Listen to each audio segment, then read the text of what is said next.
বিশ্বকাপে প্রত্যাশার সাথে প্রাপ্তির সংযোগ ঘটাতে পারেনি পাঁচবারের বিশ্ব চ্যাম্পিয়ন ব্রাজিল। নরওয়ের কাছে হেরে কোটি ভক্তকে কাঁদিয়ে নিজ দেশে ফিরতে হয়েছে তাদের। তবে শেষ ১৬তে এসে হেরে গেলেও আর্থিক দিক থেকে খুব একটা হতাশ হতে হচ্ছে না ব্রাজিলিয়ান ফুটবল কনফেডারেশনকে। ফিফার নির্ধারিত পুরস্কার কাঠামো অনুযায়ী টুর্নামেন্ট থেকে বিদায় নিয়েও বাংলাদেশি মুদ্রায় প্রায় ৩১৬ কোটি ২০ লাখ টাকা ঘরে তুলছে ব্রাজিল। ফিফার ঘোষিত পুরস্কার কাঠামো অনুযায়ী শেষ ১৬ থেকে বিদায় নেওয়া প্রতিটি দল পাবে ১ কোটি ৫০ লাখ মার্কিন ডলার। এর বাইরে বিশ্বকাপের মূল পর্বে অংশগ্রহণকারী সব দলকে আরও ১ কোটি ৫ লাখ মার্কিন ডলার দেয়া হচ্ছে। ফলে অংশগ্রহণ ভাতা ও শেষ ১৬ পর্যন্ত ওঠার পুরস্কার মিলিয়ে ব্রাজিল ফুটবল ফেডারেশন পাচ্ছে মোট ২ কোটি ৫৫ লাখ মার্কিন ডলার, বাংলাদেশি মুদ্রায় প্রায় ৩১৬ কোটি ২০ লাখ টাকা।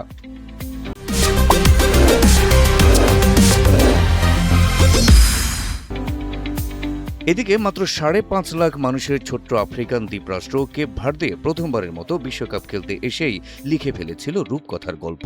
নিজেদের প্রথম ম্যাচে ইউরোপ চ্যাম্পিয়ন স্পেনের সঙ্গে গোলশূন্য ড্র, এরপর বিশ্ব র্যাঙ্কিংয়ের ১৯ নম্বরে থাকা উরুগুয়ের বিপক্ষে ২-২ গোলে ড্র, গ্রুপ পর্বের শেষ ম্যাচে সৌদি আরবের বিপক্ষেও গোলশূন্য ড্র করে বিশ্বকে তাক লাগিয়ে দেয় তারা।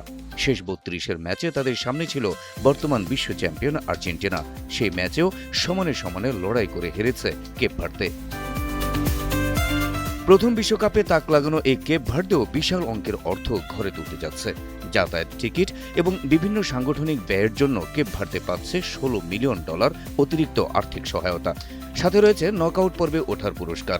গ্রুপ পর্ব থেকে বিদায় নেওয়া দলগুলো যেখানে পাবে $৯ মিলিয়ন, সেখানে শেষ ৩২-এ উঠে বিদায় নেওয়ায় কেপ ভার্দে পাবে অতিরিক্ত $১১ মিলিয়ন।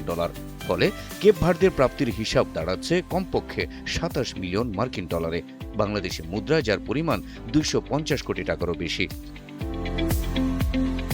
এবারের বিশ্বকাপে পুরস্কারের অর্থ আগের যে কোনো আসরের তুলনায় উল্লেখযোগ্যভাবে বাড়িয়েছে FIFA.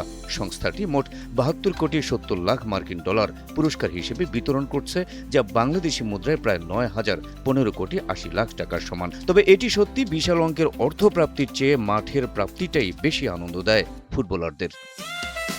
Habib Rasel, NTV online.